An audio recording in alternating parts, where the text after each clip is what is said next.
ఆయన ఆకారం వికారంగా మారిపోయి ఇంటికి వచ్చి వాళ్ళ భార్య ముందు నిలబడితే వాళ్ళ భార్య గుర్తుపట్టలేదంట ఆయన. ఎవరండి మీరని అడిగిందంట. అర్థమవుతుందండి.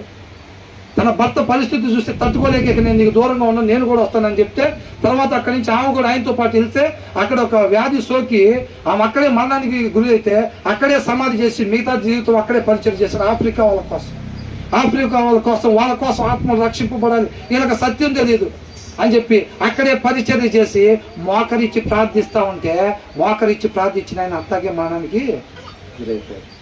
అలాంటి మరణం కాదా మనకు కావాల్సింది? ప్రార్థన చేయవా? మన పిల్లలకి ఎలాంటి మరణం కావాలి? నోవోటెల్లో పైన స్విమ్మింగ్ పూల్ పక్కన పడుకొని ఉంటే కళ్ళు మూసేటట్టు ఉండాలా? అలాంటి కోరికలు ఏమైనా కంటున్నావా మనం? అది ఈ లోకాల్లో గురి కలిగి ఉన్నావా, లేకపోతే క్రీస్తుని గురి కలిగి ఉన్నావా? దేని కొరకు మనం జీవిస్తున్నాం? తీసుకురావా భర్తలో మనం? భర్తలను తీసుకురారా సహవాసాలకి? భర్తలకు అవసరం లేదా ఈ మాటలు? కుటుంబాన్ని నడపాల్సిన యజమానుడు అవసరం లేదా ఈ మాటలు? ఇంటి దగ్గర వదిలిపెట్టి వస్తారా? ఎలా వస్తామండి అసలు? ఇందాక బ్రదర్ అన్నట్టుగా బంగారం ఎత్తున్నారంటే బస్తం తీసుకురామా? ఇంటికి ఒక 5 కేజీలు బెల్లెత్తాము, 5 కేజీలు బెల్లెత్తాం బంగారం, మనిషికి ఒకటంటే కుటుంబం మొత్తాన్ని తీసుకురామా? మరి ఈ మాటలు వద్దా? అంత విలువైనగా కనపడతలేదేమో బహుశా. దేవుడిగా తెలుసుకోలేకపోతున్నాం. కాబట్టి ఈ మొత్తం ఎందుకు చేశాడంట? ఇసుక రేణువులాగా జనాలను ఎందుకు తయారు చేశాడంట? ఆయన ఆజ్ఞలు ఆయన కట్టడలు గైకొనటానికి ఈ కనాను దేశాన్ని అన్ని జనులు మొత్తాన్ని పంపించేసి ఆ ప్రదేశాన్ని వీళ్ళకి ఎందుకు ఇచ్చాడంట?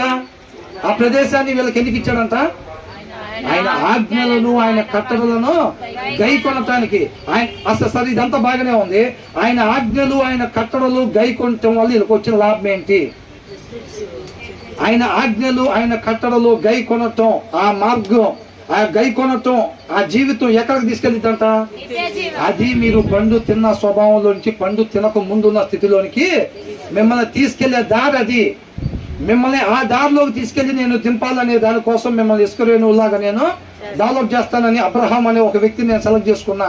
మీరందరూ అంటే నాకు ఇష్టం.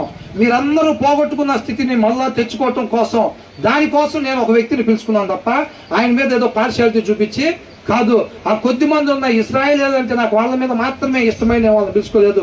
మీరందరూ నాకు ఇష్టం. మీరందరూ తండ్రితో పాటు యుగయుగాలు ఉండాలి. నేను దానికోసం పిలుచుకున్నా.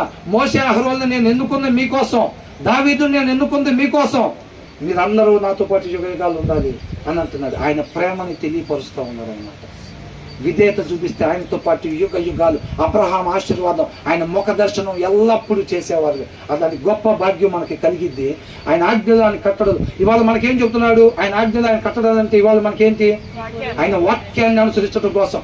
జీవితంలో మనం ఎక్కడికి వెళ్తున్నా, ఏ ఆఫీస్